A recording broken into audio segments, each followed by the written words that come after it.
Chapter 10. A Serious Step. "I've always been called Candy," she said, "but my name is Lacena Rustin."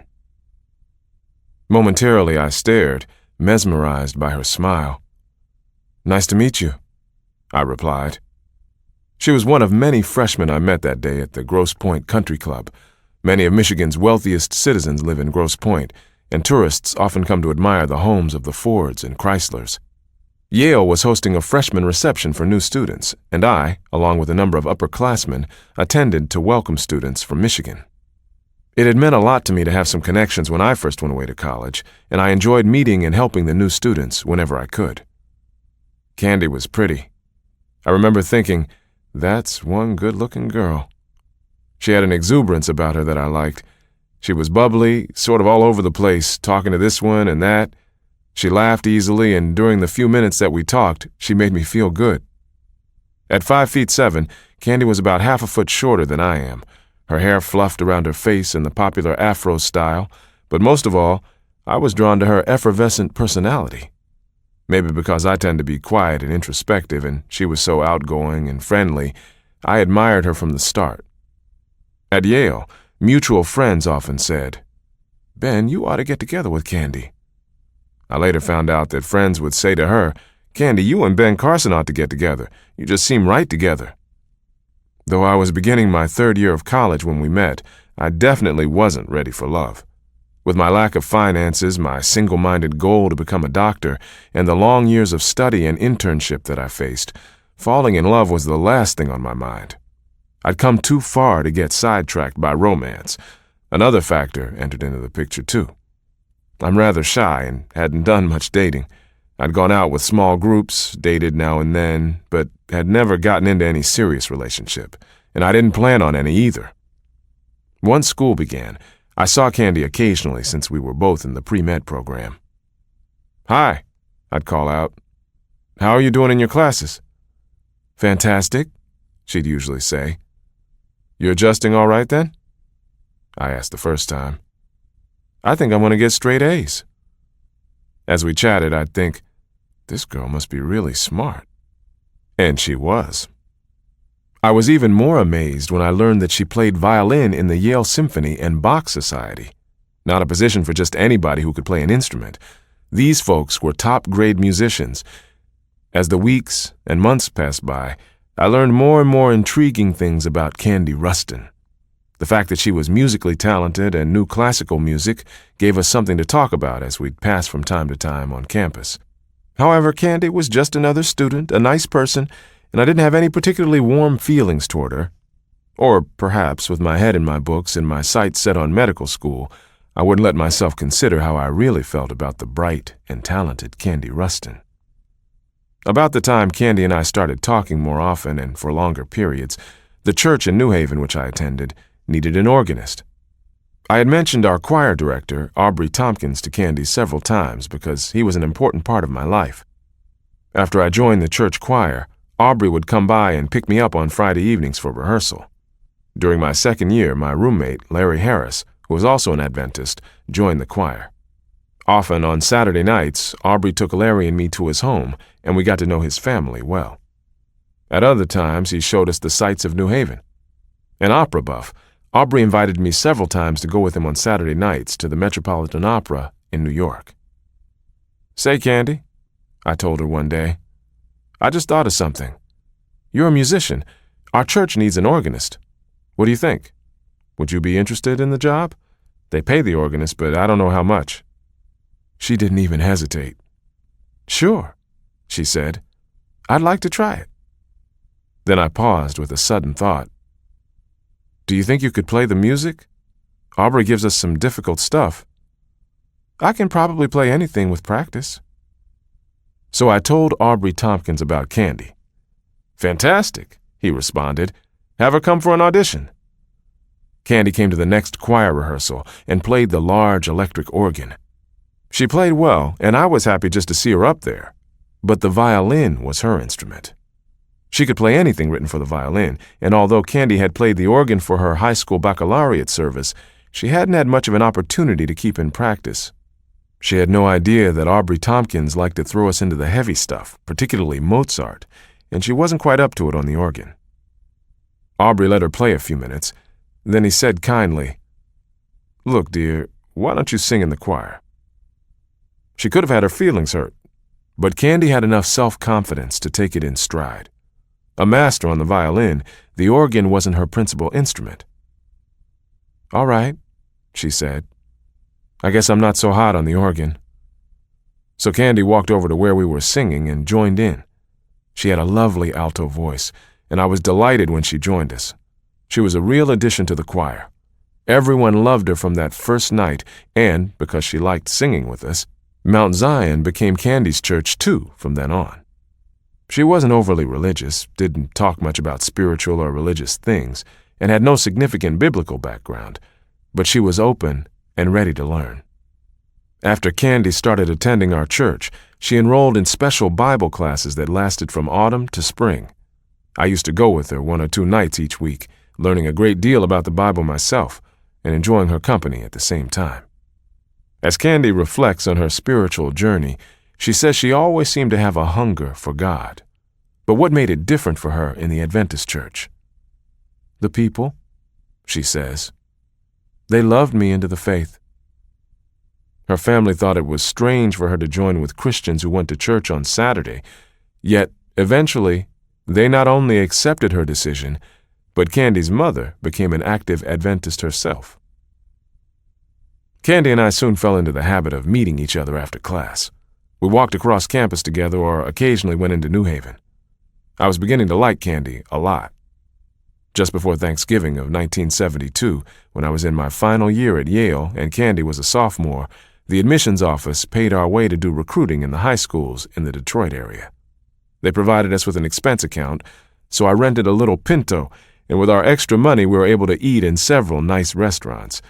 It was just the 2 of us, and we had a wonderful time. We spent a lot of time together, and the reality slowly came to me that I liked Candy quite a lot. More than I'd been aware of, more than I'd ever liked a girl. Yale had recruited Candy and me to interview students who had combined SATs of at least 1,200. After going to all the inner-city schools in Detroit, we didn't find one student who had a combined SAT score to reach that total. To interview any students, Candy and I had to visit places in the more affluent communities like Bloomfield Hills and Grosse Pointe. We found plenty of students to interview who wanted to talk about attending Yale, but we didn't recruit any minorities. On the trip, Candy met my mother and some of my friends. Consequently, we ended up staying a little longer in Detroit than I had planned. I needed to have the rented Pinto back at the agency by 8 o'clock the next morning. That meant we had to drive straight through from Detroit. The weather had been cold. A light snow had fallen the day before, although most of it had melted. Since leaving Yale 10 days earlier, I hadn't once had an adequate night's sleep because of our work and wanting to spend time with friends. "I don't know if I can stay awake," I told Candy with a yawn. Most of the driving would be on the interstate highways, which makes driving monotonous. Candy and I later disagreed on how she answered. I thought she said something like, "Don't worry, Ben, I'll keep you awake." She hadn't had any more sleep than I had. She says her words were, "Don't worry, Ben, you'll stay awake." We started back to Connecticut. Back then, the speed limit was 70 miles per hour, but I must have been hitting close to 90. And what could be more boring to my sleep-starved body than watching endless median marks flashing by on a dark, moonless night? By the time I crossed the line into Ohio, Candy had drifted off to sleep, and I didn't have the heart to awaken her. Though we'd had a wonderful time, the days away from school had been hard on both of us, and I figured that maybe she'd rest a couple of hours, then be fully awake and take over the wheel. About 1 in the morning, I was zooming along Interstate 80 and recall passing a sign that indicated we were nearing Youngstown, Ohio. With my hands relaxed on the wheel, the car flew along at 90 miles per hour. The heater, turned on low, kept us comfortably warm. It had been half an hour or more since I'd seen another vehicle. I felt relaxed, everything under control. Then I floated into a comfortable sleep, too. The vibration of the car striking the metal illuminators that separate each lane jarred me into consciousness. My eyes popped open as the front tire struck the gravel shoulder. The Pinto veered off the road, the headlights streaming into the blackness of a deep ravine. I yanked my foot off the gas pedal, grabbed the steering wheel, and fiercely jerked to the left. In those action-packed seconds, my life flashed before my eyes. I'd heard people say that a slow-motion review of life tumbles through the mind just before one dies. This is a prelude to death, I thought. I'm going to die. A panorama of experiences from early childhood to the present rolled across my mind. This is it. This is the end. The words kept rumbling through my head. Going at that speed, the car should have flipped over. But a strange thing happened. Because of my overcorrection with the steering wheel, the car went into a crazy spin around and around like a top. I released the wheel, my mind fully concentrating on being ready to die. Abruptly, the Pinto stopped, in the middle of the lane next to the shoulder, headed in the right direction, the engine still running. Hardly aware of what I was doing, my shaking hands slowly turned the wheel and pulled the car off onto the shoulder. A heartbeat later, an 18-wheeler transport came barreling through on that lane. I cut off the ignition and sat quietly, trying to breathe normally again. My heart felt as if it were racing at 200 beats a minute. I'm alive, I kept repeating. Praise the Lord. I can't believe it, but I'm alive. Thank you, God. I know you've saved our lives. Candy must have really been tired, for she'd slept through the whole terrible experience. My voice reached inside her sleep, though, and she opened her eyes. Why are we parked here? Anything wrong with the car? Nothing's wrong, I said. Go back to sleep. There must have been an edge to my voice, for she said, Don't be like that, Ben. I'm sorry I fell asleep. I didn't mean to. I took a deep breath. Everything's fine, I said, and smiled at her through the darkness. Everything can't be fine if we're not moving. What's going on? Why are we stopped? I leaned forward and flipped on the ignition. Oh, just a quick rest, I said casually, as I began to accelerate and pull onto the road. Ben, please. With a mixture of fear and relief, I let the car come to a stop far onto the road shoulder and turned off the key. Okay, I sighed. I fell asleep back there. My heart still pounded. My muscles were tense as I told her what happened. I thought we were going to die, I concluded. I could hardly say the last words aloud. Candy reached across the seat and put her hand in mine. The Lord spared our lives. He's got plans for us. I know, I said, feeling just as certain of that fact as she did. Neither of us slept the rest of the trip. We talked the whole time, the words flowing naturally between us. At one point, Candy said, Ben, why are you always so nice to me? Like tonight, I did go to sleep when I probably should have stayed awake and talked to you. Well, I'm just a nice guy. It's more than that, Ben. Oh, I like being nice to second-year Yale students. Ben, be serious. The first brush of violet painted the horizon. I looked straight ahead, both hands on the wheel. Something unfamiliar fluttered in my chest as Candy persisted. Why? It was hard to stop joking, hard to let the mask fall away and say the actual words. I guess, I said, it's because I like you. I guess I like you a lot. I like you a lot too, Ben. More than anybody else I've ever met. I didn't answer, but let the car slow down, eased it off the road, and stopped. It took only a moment to put my arms around Candy and kiss her. It was our first kiss. Somehow I knew she'd kiss me back. We were two naive kids, and neither of us knew much about dating or carrying on a romance, but we both understood one thing. We loved each other. From then on, Candy and I were inseparable, spending every possible minute together. Oddly enough, our growing relationship didn't detract me from my studies. Having Candy at my side, always encouraging me, made me just that more determined to work hard. Candy didn't shirk her studies either. She was a triple major, carrying enough courses for music, psychology, and pre-med. Subsequently, she dropped the pre-med to concentrate more on her music.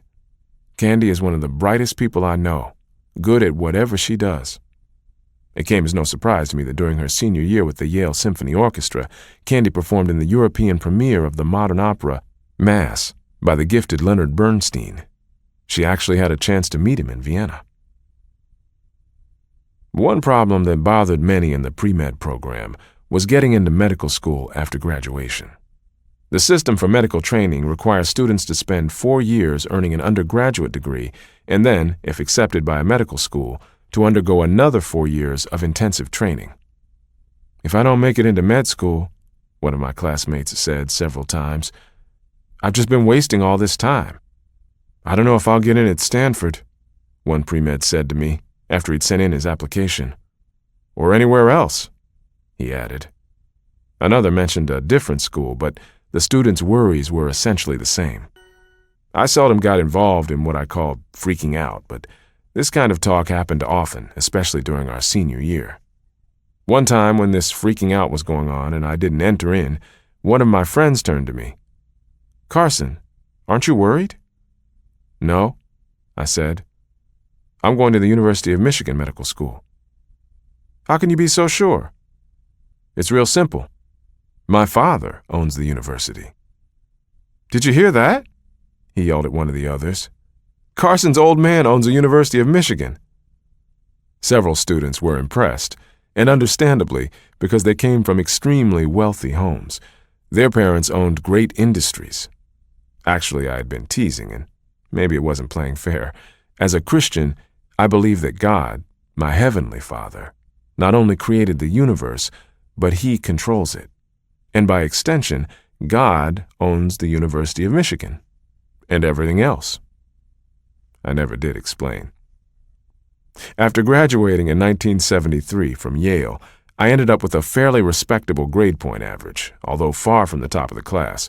But I knew I had done my best and put forth the maximum effort. I was satisfied. Aside from my joking, I had no doubts about being accepted at the University of Michigan, Ann Arbor, in their School of Medicine. I applied there, and since I had believed so strongly that God wanted me to be a doctor, I had no doubts about being accepted. Several of my friends wrote to half a dozen medical schools, hoping one would accept them. For 2 reasons, I applied there and to only a few others. First, the University of Michigan was in my home state, which meant much lower school expenses for the next 4 years. Second, U of M had the reputation for being one of the top schools in the nation. I had also applied to Johns Hopkins, Yale's medical school, Michigan State, and Wayne State. My acceptance from U of M came extremely early, so I immediately withdrew from the others.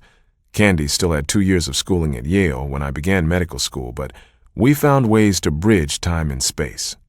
We wrote to each other every single day. Even today, both of us have boxes of love letters we saved. When we could afford to, we used the telephone. One time I called her at Yale, and I don't know what happened, but neither of us seemed to be able to stop talking. Maybe we were both extra lonely, maybe we'd both been having a hard time, maybe we just needed to be together to keep contact when our lives were so far apart. Anyway, we talked for 6 straight hours. At the time, I didn't care. I loved Candy, and every second on the telephone was precious. The next day, I began to worry about paying the telephone bill. In one letter, I joked about having to make payments all through my medical career. I wondered what the telephone company could do to a poor medical student who had even less sense than money. I kept waiting and dreading the day when I actually saw the bill. Strangely enough, the 6-hour call never came through. I couldn't have paid it anyway, certainly not the whole amount, so I confess I didn't investigate the reason. As Candy and I talked it over later, we theorized that the phone company looked at the charges and some executive decided that no one could possibly talk that long. The summer between college graduation and medical school found me back to my old routine of hunting a job, and, as I had experienced before, I couldn't find any employment. This time, I had started making contacts in the spring, 3 months before graduation. But Detroit was in the middle of an economic depression, and many employers said, "Hire you. Right now, we're laying off people." At that time, my mother was caring for the children of the Sennett family. Mr. Sennett was the president of Sennett Steel. After hearing my sad tales, Mother told her employer about me. "He needs a job real bad," she said. "Is there any way you could help him?" "Sure," he said. "I'd be happy to give your son a job. Send him over." He hired me. I was the only one at Sennett Steel with a summer job.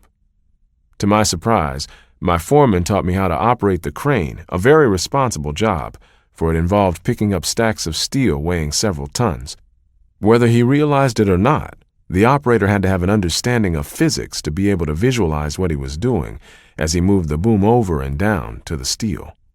The immense stacks of steel had to be picked up in a certain way to prevent the bundles from swinging. Then the operator worked the crane to carry the steel over and into trucks that were parked in an extremely narrow space. Somewhere during that period of time, I became acutely aware of an unusual ability, a divine gift, I believe, of extraordinary eye and hand coordination. It's my belief that God gives us all gifts, special abilities that we have the privilege of developing to help us serve Him and humanity. And the gift of eye and hand coordination has been an invaluable asset in surgery.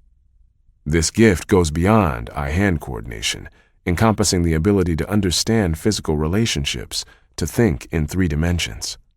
Good surgeons must understand the consequences of each action, for they're often not able to see what's happening on the other side of the area in which they're actually working.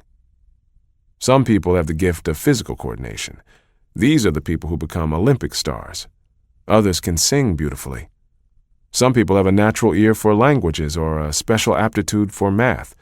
I know individuals who seem to draw friends, who have a unique ability to make people feel welcome and part of the family. For some reason, I am able to see in 3 dimensions. In fact, it seems incredibly simple. It's just something I happen to be able to do.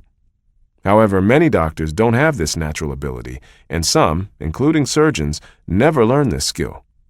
Those who don't pick this up just don't develop into outstanding surgeons, frequently encountering problems, constantly fighting complications.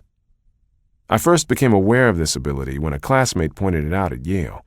He and I used to play table soccer, sometimes called foosball, and, although I had never played before, almost from the first lesson I did it with speed and ease. I didn't realize it then, but it was because of this ability. When I visited Yale in early 1988, I chatted with a former classmate who was on staff there. He laughingly told me that I had been so good at the game that afterward they named several plays Carson shots. During my studies at medical school and the years afterward, I realized the value of this skill. For me, it is the most significant talent God has given me, and the reason people sometimes say I have gifted hands. After my first year in med school, I had a summer job as a radiology technician taking x-rays. It was the only free summer I had from then on. I enjoyed it because I learned a lot about x-rays, how they worked, and how to use the equipment. I didn't realize it at the time, but subsequently, this would be useful to me in research. The medical school administration offered selected seniors opportunities as instructors, and by my senior year, I was doing extremely well, receiving academic honors as well as recommendations in my clinical rotations. At one point, I taught physical diagnosis to first and second year students. In the evenings, they came over and we practiced on each other. We learned how to listen to the sounds of our hearts and lungs, for example, and how to test reflexes. It was an incredibly good experience, and the job forced me to work hard to be ready for my students. I didn't begin in the top of my class, however. In my first year of med school, my work was only average. That's when I learned the importance of truly in-depth learning. I used to go to lectures without getting much from them, particularly when the speaker was boring. But I didn't learn much either. For me, it paid to thoroughly study the textbooks for each course. During my second year, I went to few lectures. Normally, I got out of bed around 6 a.m. and would go over and over the textbooks until I knew every concept and detail in them. Enterprising individuals took extremely good notes for the lectures and then, for a little cash, sold their notes.